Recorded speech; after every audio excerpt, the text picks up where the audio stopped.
Well, how's everyone doing today? It's 3 o'clock and it's time for the Concerned Forum. I hope so far your weekend has been a good one. Now, unfortunately, I had a guest planned. I had a gentleman who was planned to be my guest here today. He is the head of the New York State Committee for the Legalization of Marijuana.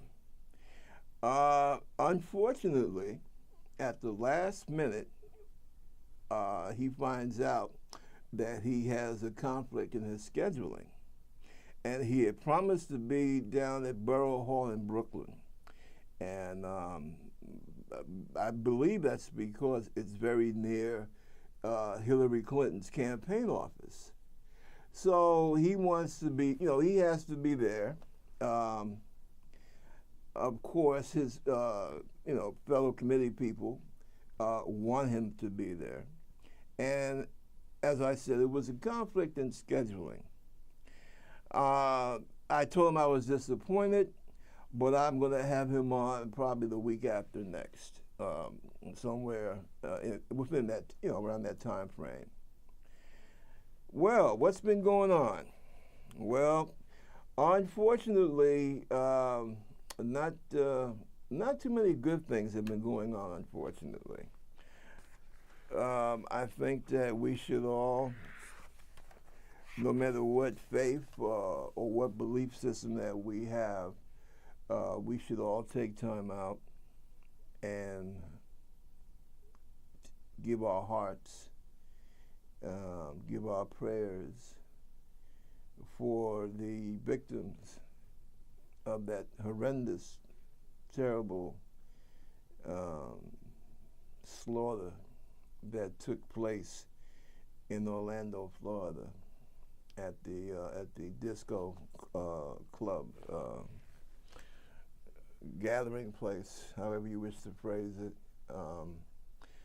that happened this past week. I still have a very difficult time even speaking about it. I know Orlando fairly well. When I was in the Navy, I was stationed for about, about 3 months down in Orlando, Florida. The Navy had a big training center down there. And I will say one of the silly things that I did in the course of my career was turning down the opportunity to stay in Orlando and asking to go to Jacksonville, Florida,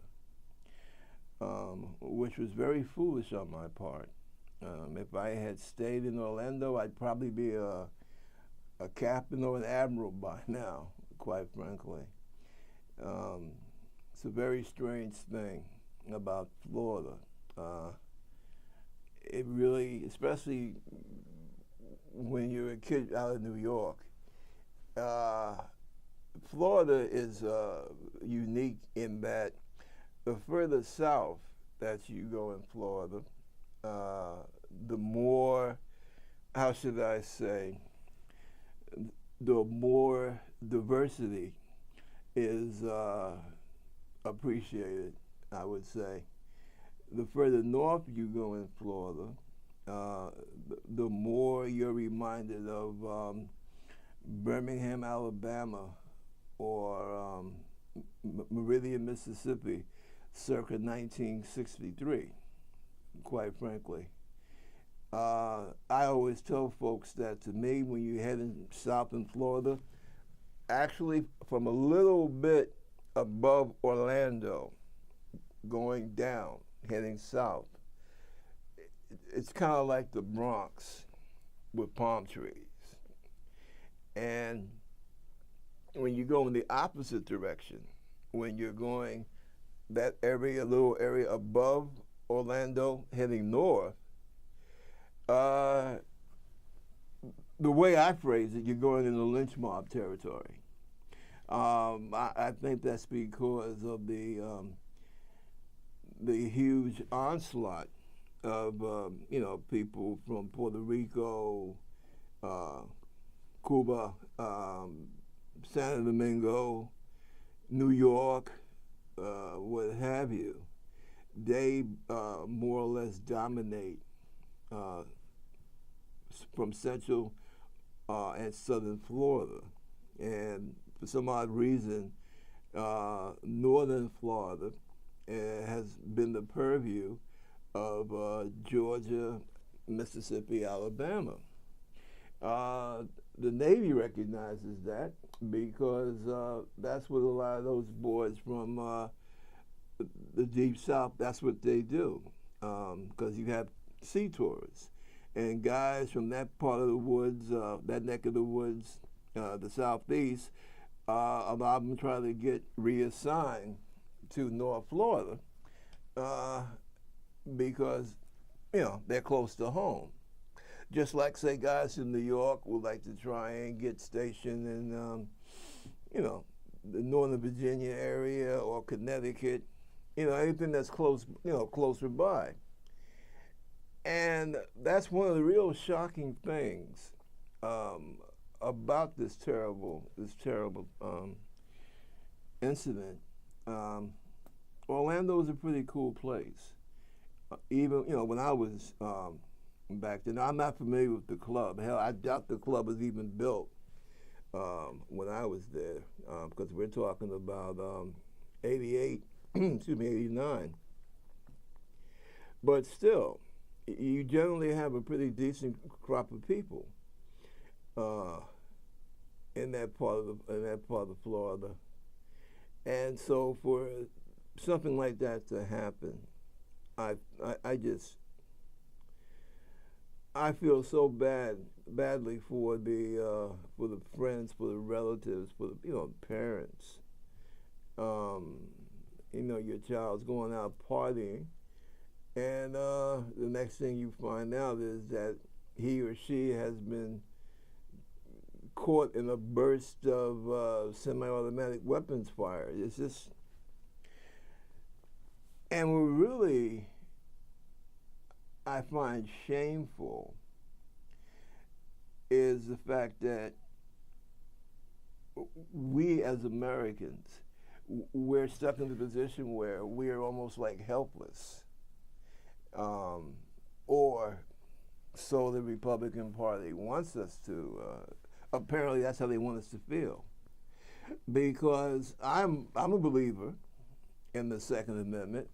Hell, I believe in all of the amendments, especially the 13th, the 14th, and the First Amendment.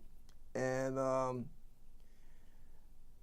I don't want to say, I don't believe that what the president and what the people who are trying to fight for sane gun laws, weapons laws in this country, I don't believe that they're trying to strip law-abiding citizens of their right to own firearms.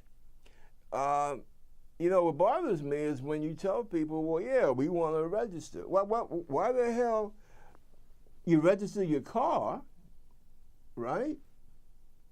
Why should there be this big hoorah about registration? I've never seen the logic in that. And again, my time in the military, I'm fairly familiar with weapons. What is the problem?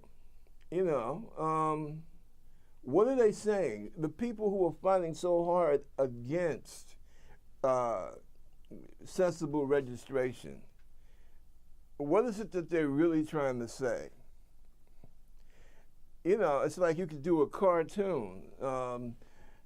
A guy just walks out of a mental institution, signs himself out, walks straight to the gun store. Let me get an AR-15, and then he asks the guy, let me get some hollow point ammo or some other type of killer shell. And then he's going to ask, oh, by the way, where is the nearest children's playground? Well, that might be a very bad joke, but in many of these states, that's the reality. They can do just that. And I don't understand why the Republicans are so afraid of, trying to make laws so that it's not so easy for masses of people to get killed. I don't understand that. Now, I know, especially in the red states, they have a real super duper hang up about their firearms, their right to carry. Okay, Obama was right about that. Their Bible in one hand, and I guess preferably their right hand, their weapon in the other. And it seems that their concept of what it means to be a good citizen, to be a good American, doesn't extend any further than their right to bear arms. Now, I will tell you that I feel that a lot of these folks, they have this idea, and it really, this whole turmoil started up when you had your first black president, okay? Now, do we think that that was some type of coincidence?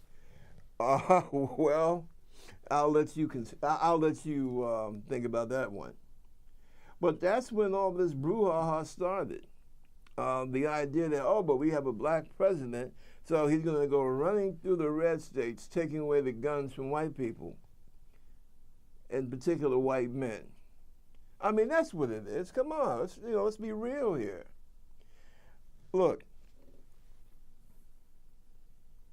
and I know I talk about my service a lot, I guess because number one, I'm proud of it. But number two, you have a lot of people that talk about things related to the military, related to foreign policy, diplomacy, who really don't know what the hell they're talking about. As a matter of fact, one of them is running for president right now.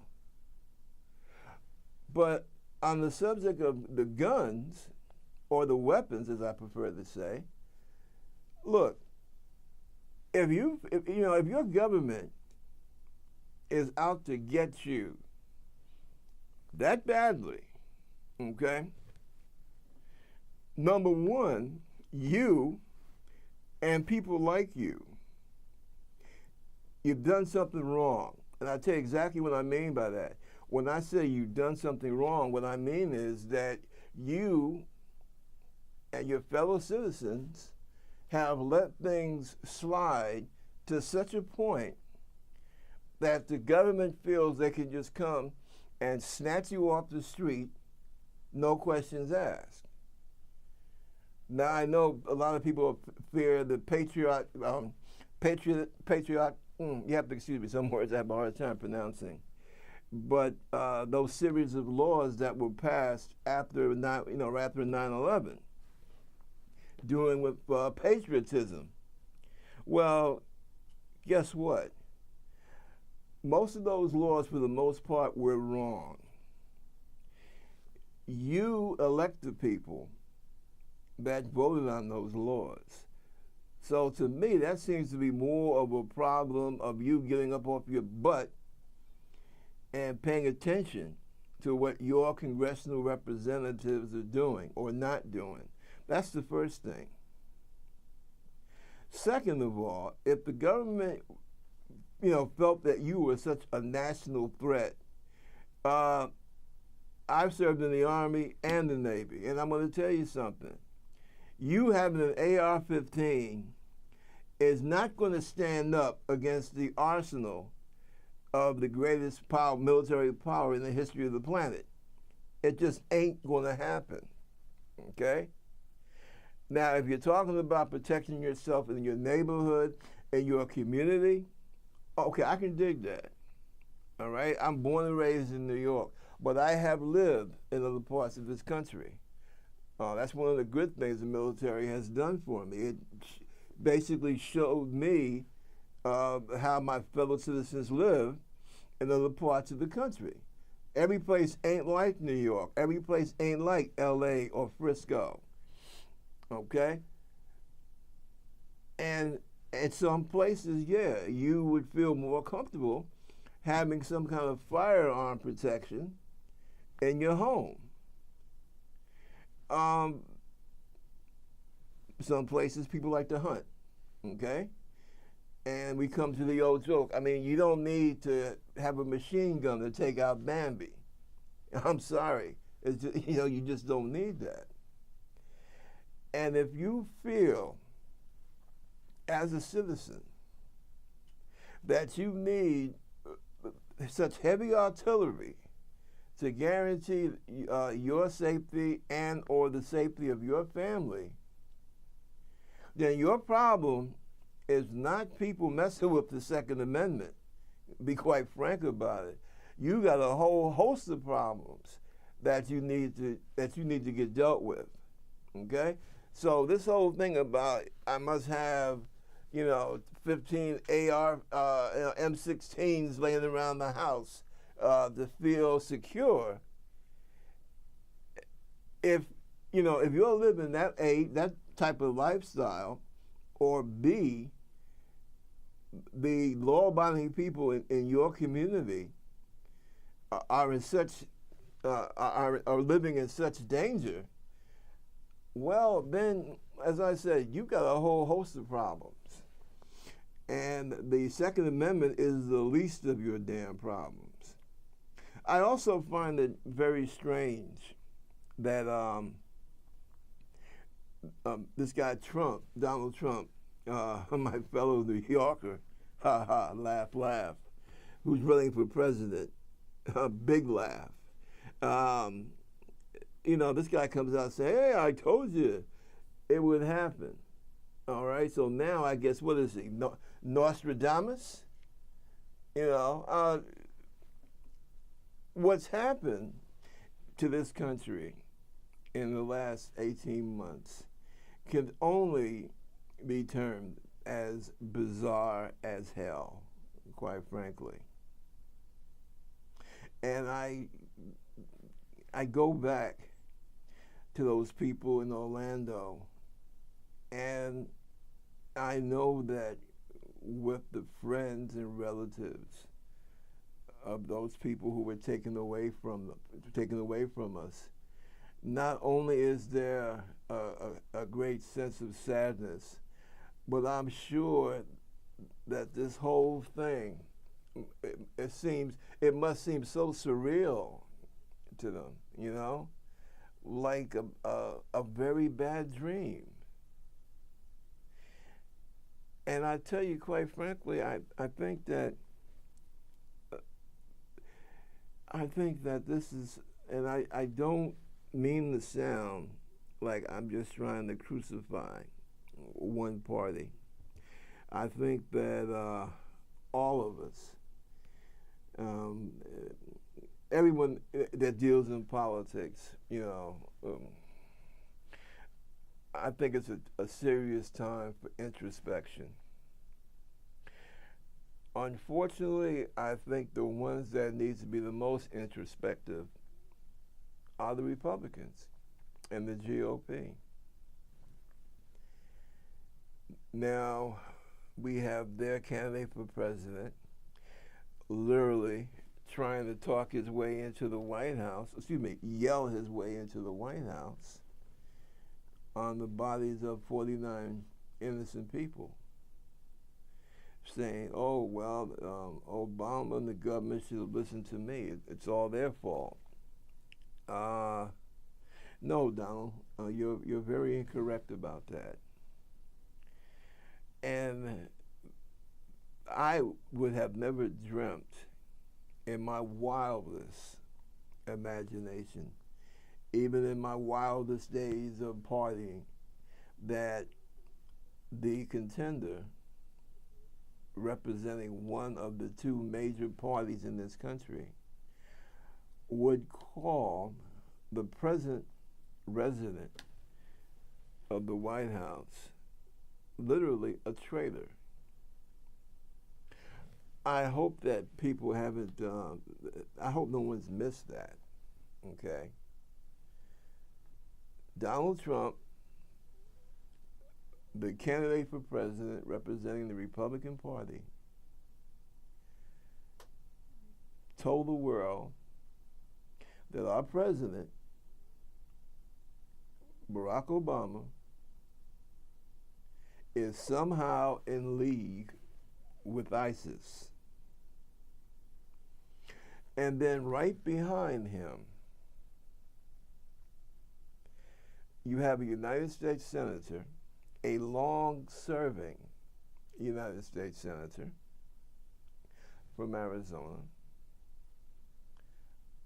who almost came out and said the same damn thing. And then later on, he tried to walk it back. But see, this is the environment that we are living in. And it seems that the Republican Party, which of course anyone can see, has been taken over,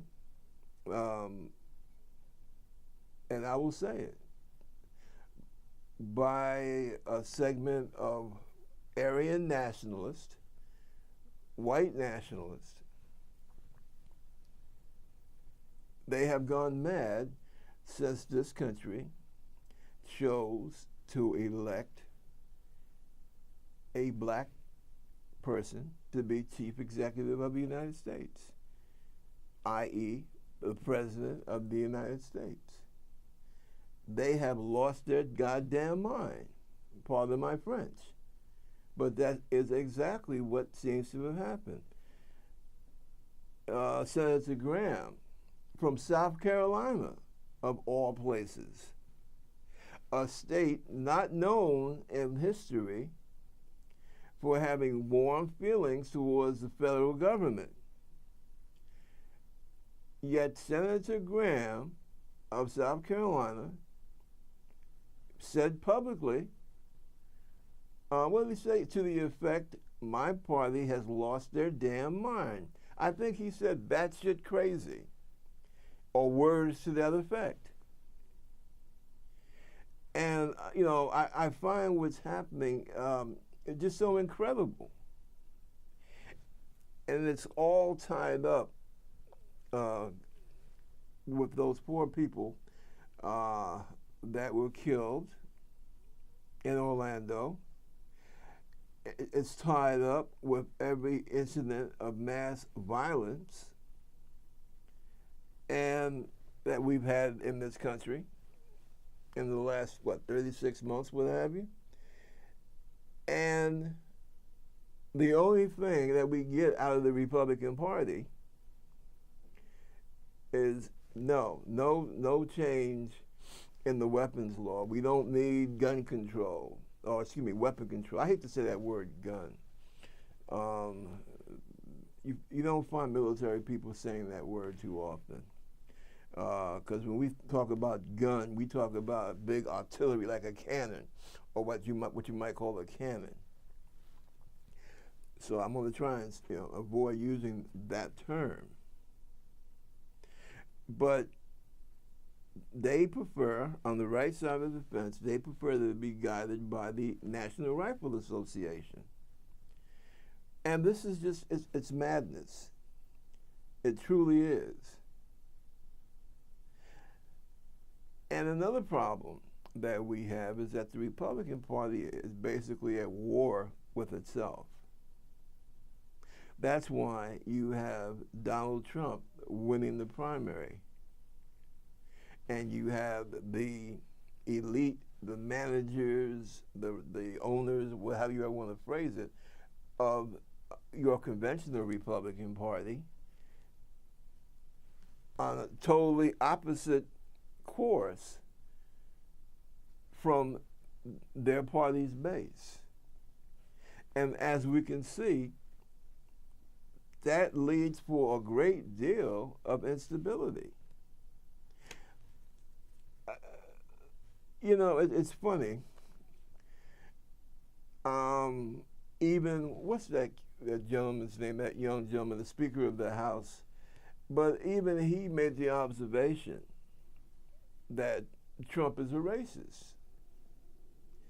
And I know what he's afraid of, but what he fears has already happened. That is that the Republican Party is equated with racism. But that ship's already sailed, man. The Speaker of the, the top Republican in the Senate, all these guys, you're too late, okay? Again, that ship has already sailed, because in many parts of this country, saying Republican is the same thing as saying that person's a racist. And see, no one's saying that all Republicans are racist. Not saying that. Again, I grew up in a Republican household, okay? Both of my parents were active, extremely active in the Republican Party. But that was an entirely different Republican Party. You know, we're talking about the late 50s, early 60s, okay? This Republican Party that you have now has no resemblance to the Republican Party that helped Lyndon Johnson get those two civil rights bills through the Congress. You can't depend on this Republican Party to get you a glass of water, for crying out loud. And see, that's what happens. You know, your mama told you when you was a child, don't play with dirty things. And unfortunately, that's what the Republican Party has been doing. Now, they've even, or how should I put this? Their adherents, they have even taken the message on an international base, on an international level. A young woman in, well, here we have Congress, House of Representatives. In Britain, they, as you probably know, they have their parliament, okay? A young lady that was a member of parliament, she represented a district in I believe, in London, that they've seen, a fair amount of immigration. And she was always talking about how the immigrants that were coming in, basically people coming from what used to be the British Empire, and for whatever reason they decided to immigrate to Great Britain. And she was saying how those folks from Africa, from the so-called Middle East, from the Caribbean, how those people enhanced the district that she represented, and how it was a good thing, and how that, the immigrants, they brought a certain life, okay, a certain dynamic energy to the district and to Great Britain in general. So she was known in Parliament as, obviously, as a one of those people that was pro-immigration. Well, apparently, you have people in Britain that are just as ignorant and asinine and bigoted as you have here in the United States. And the young lady, a mother, by the way, I think she had 2 young children, if I'm not mistaken. Some nutcase. Although I hesitate, to me what he did was nuts, and I'm quite sure that you folks also. But apparently he was acting in the name of a cause. He was being a soldier in a righteous cause in his warped mind. And I'm not quite sure that he shot her first and then he stabbed her, or he stabbed her first and then he shot her. And what they found out in Scotland Yard was that this guy has very strong ties to the, Aryan nationalist movement, basically, Ku Klux Klan, Aryan nationalist. This guy had strong ties to that movement here in the United States. And that has people very worried. Now, there was always a connection.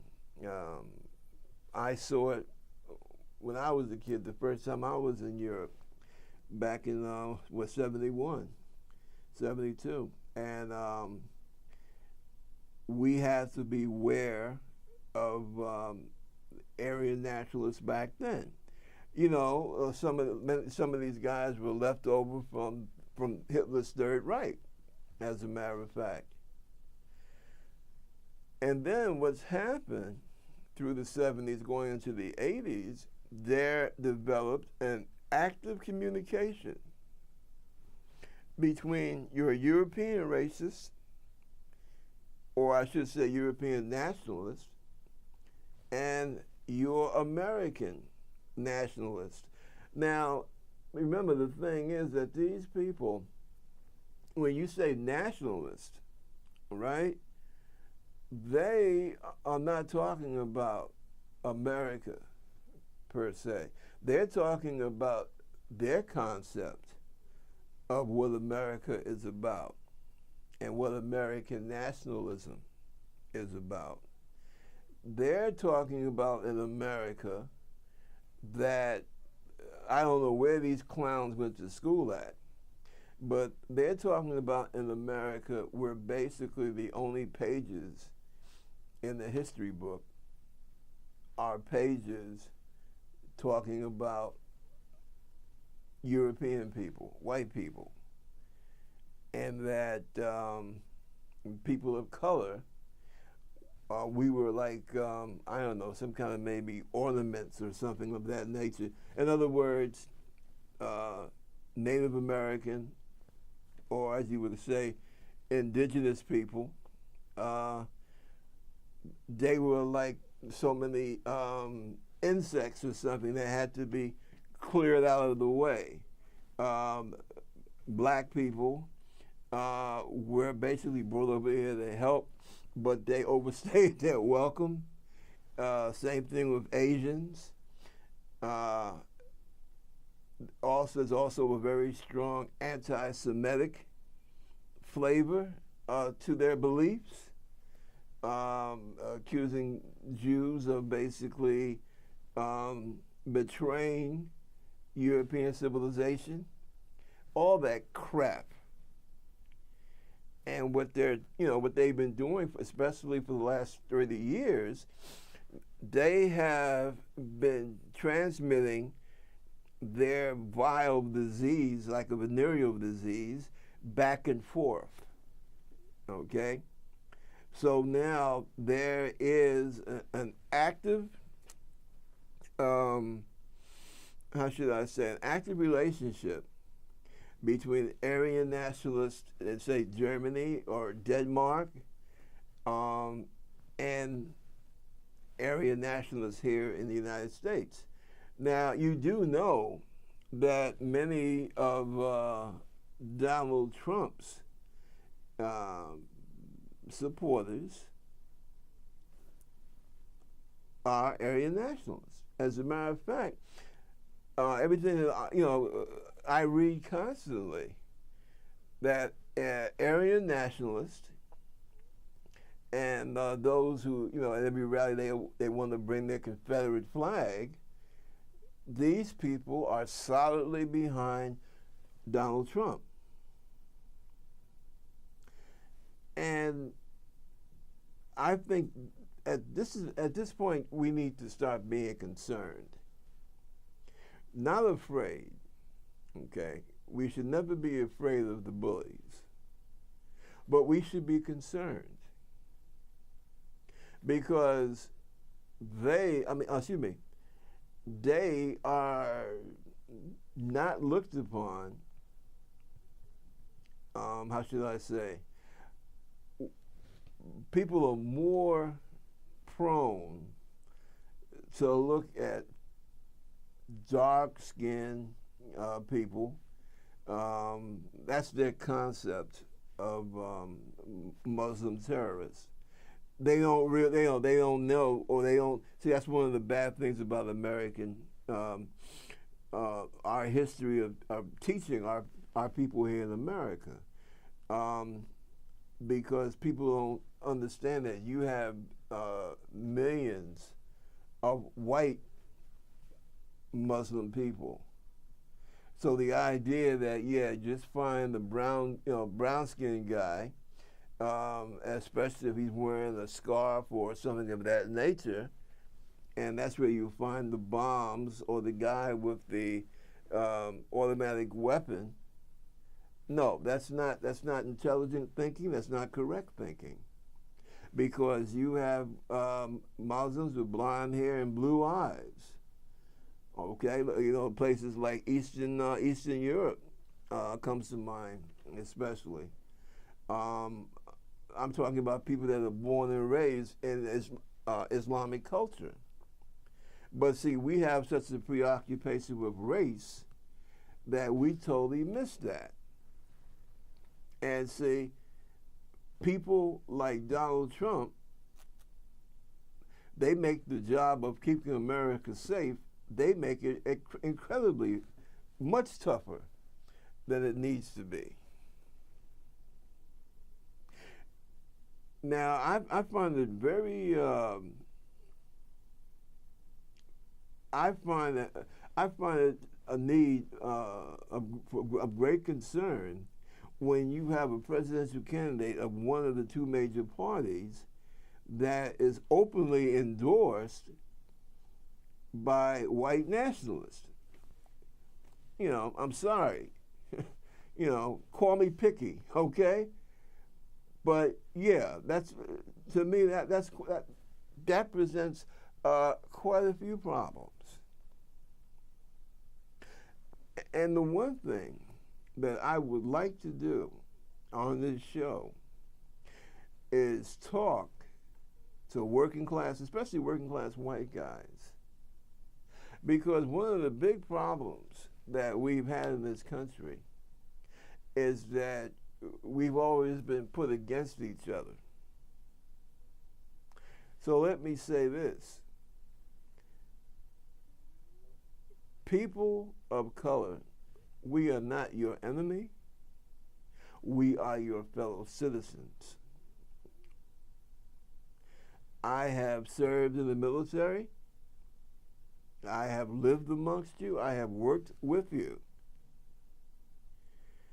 I am just as American as you are.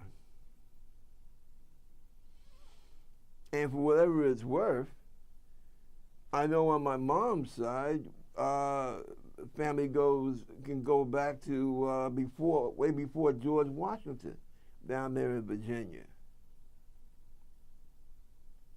So this idea that somehow people of color are less patriotic, less worthy, no, that's absolute nonsense.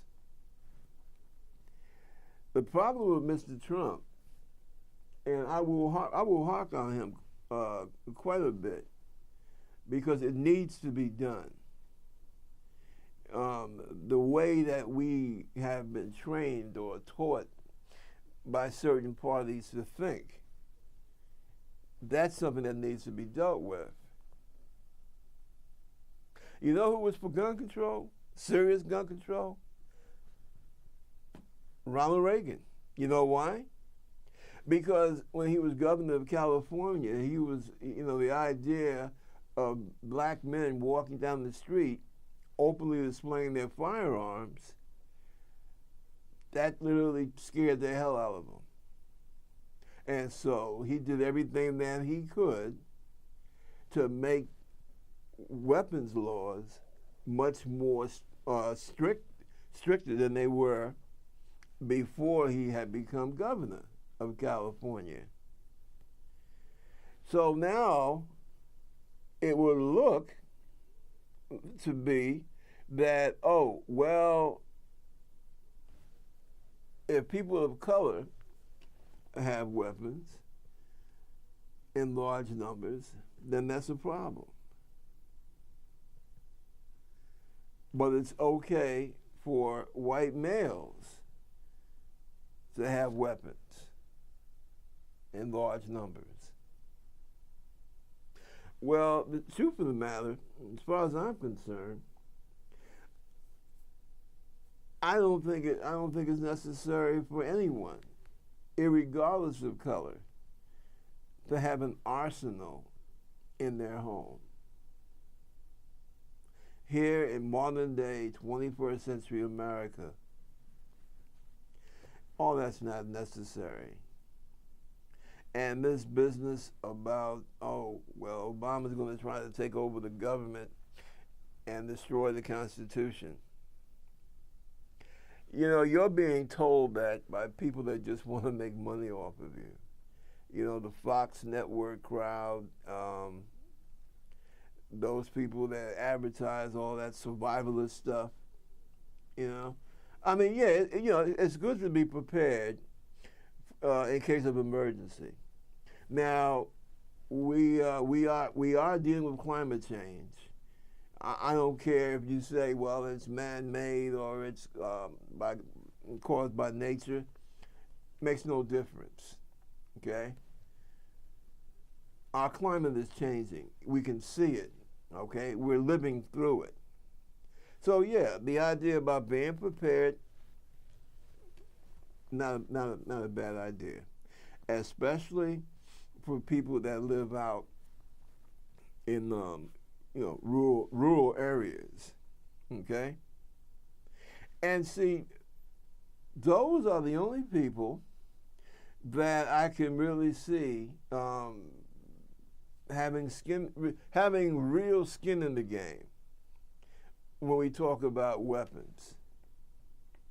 Because, you'd be surprised, and there are quite a few parts of this country where you can't depend upon plumbing. I have been in homes where people didn't have running water, right here in the United States of America, okay?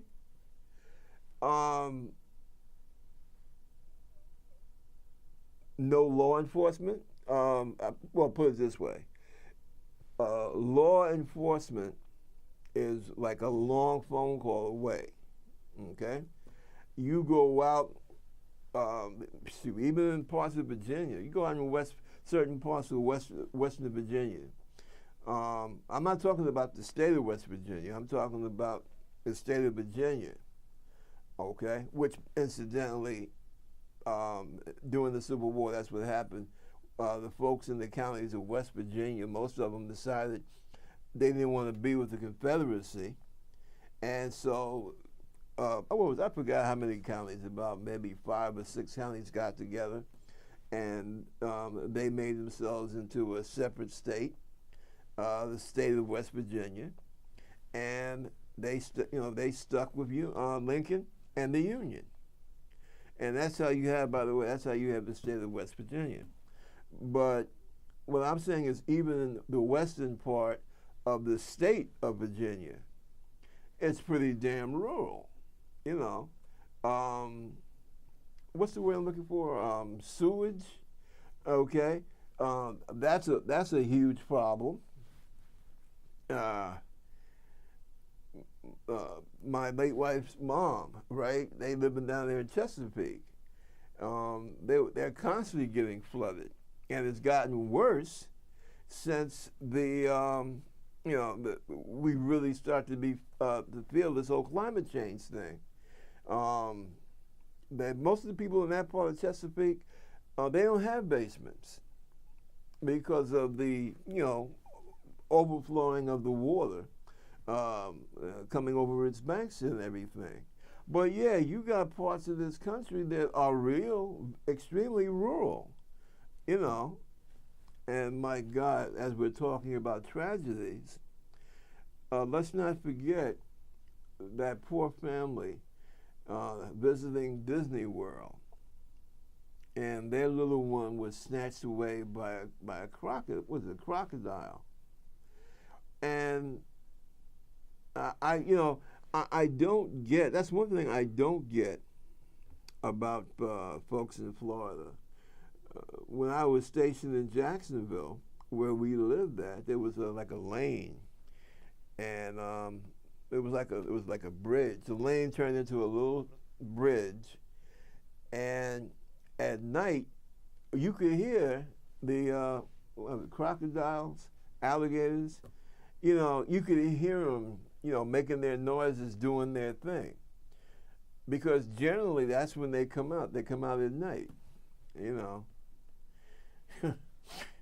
kind of like guys in their early 20s. You only see them at night. But unfortunately, I don't know. I guess this little boy and his dad were too close to where this crocodile was hanging out, and and now the boy is gone. But yeah, you got parts of this country. I can readily understand why people would feel more comfortable with their having access to firearms. But see, unfortunately, the way this whole weapons debate is being handled, no one is. It's like they're not talking about it from that aspect. These people, and when I say these people, I'm talking about the guns forever type people. They're basically talking about this whole weapons debate as something political. Oh, well, I can't let Obama have my weapons.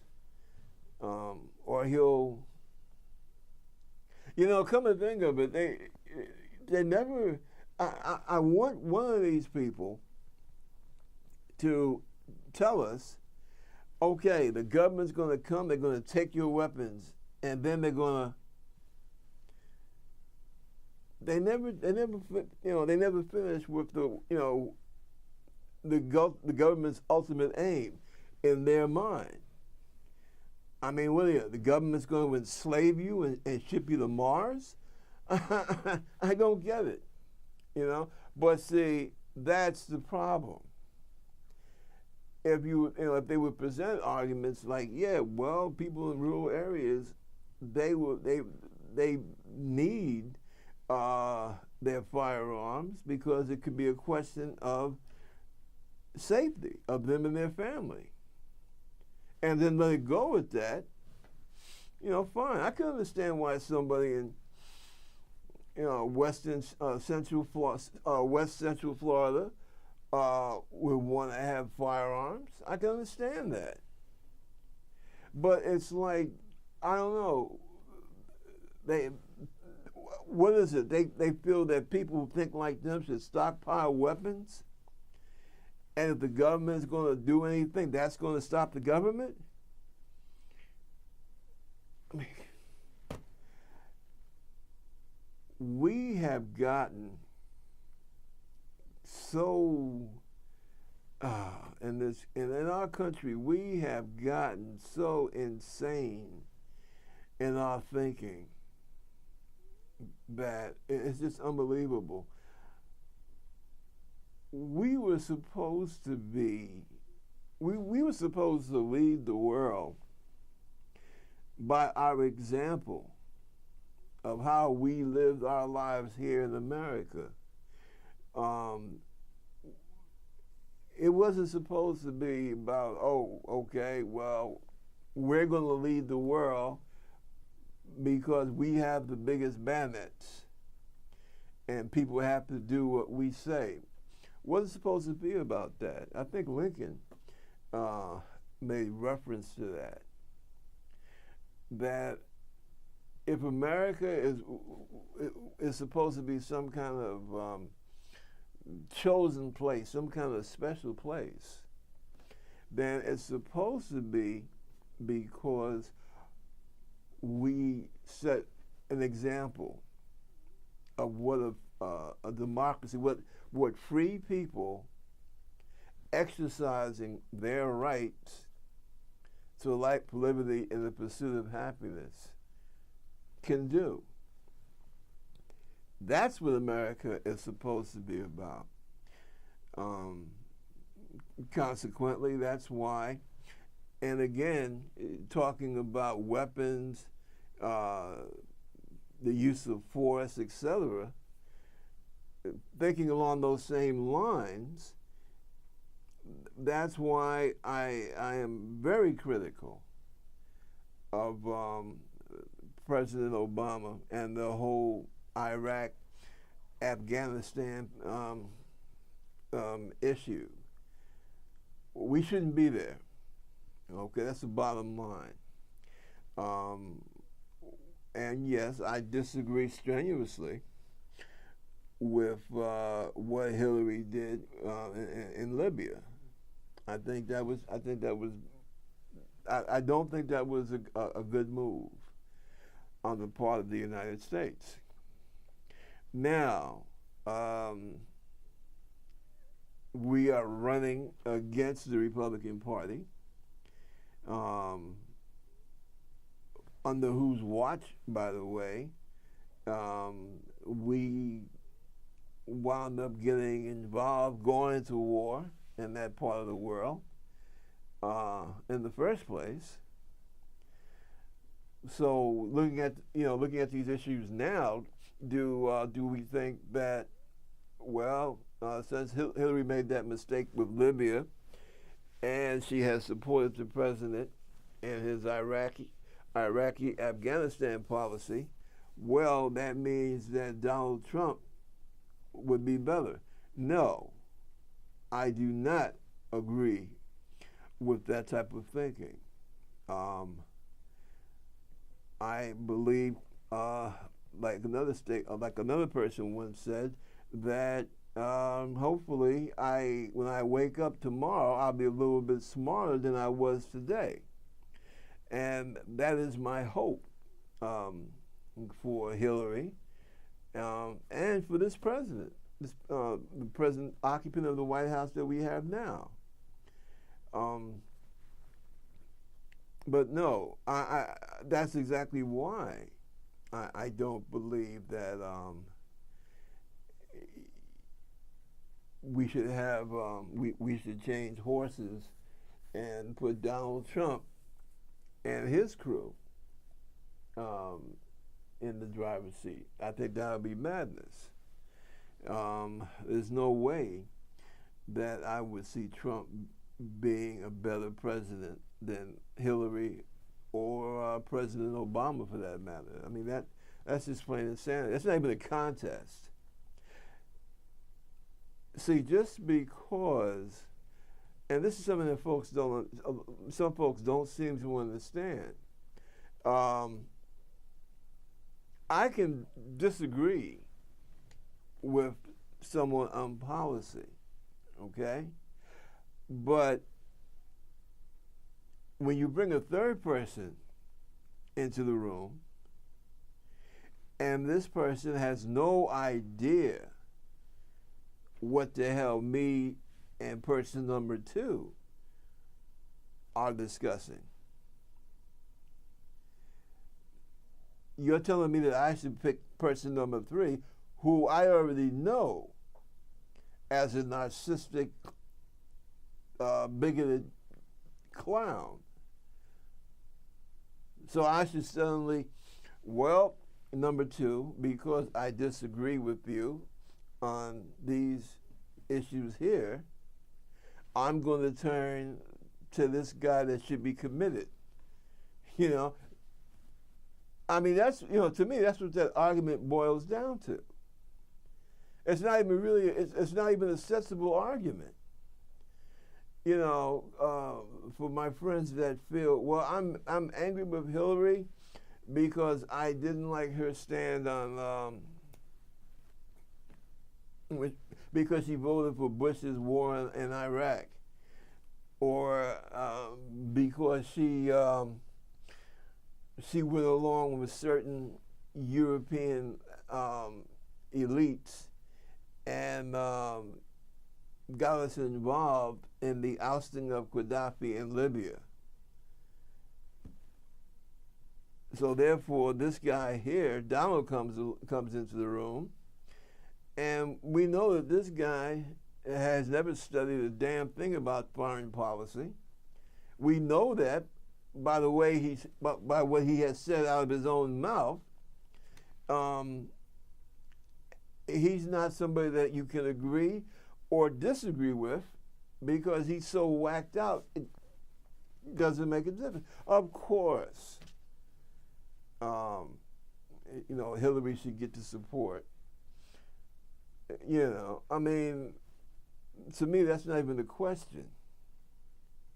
I just bring that into the discussion because I believe that as Americans, we should always keep in mind that we are the country that's supposed to lead by example. And we are right now providing a very piss poor example when we have people, mentally defective people, like this guy was, that took out the innocent people in Orlando. But we sat by, and the same way, the same procedures that person used to be able to get all that hardware of death, we don't do anything to change. And see, that sets a piss poor example to the rest of the world as to what type of people we are as Americans. As we wrap this up, let me just say once again, our hearts go out to the families and friends and survivors of that terrible massacre in Orlando. And our hearts also go out to the family of that two-year-old little boy that lost his life in Disneyland. This is Bob Gumbs of the Concerned Forum, and I look forward to seeing you next week. Have a good weekend. Bye.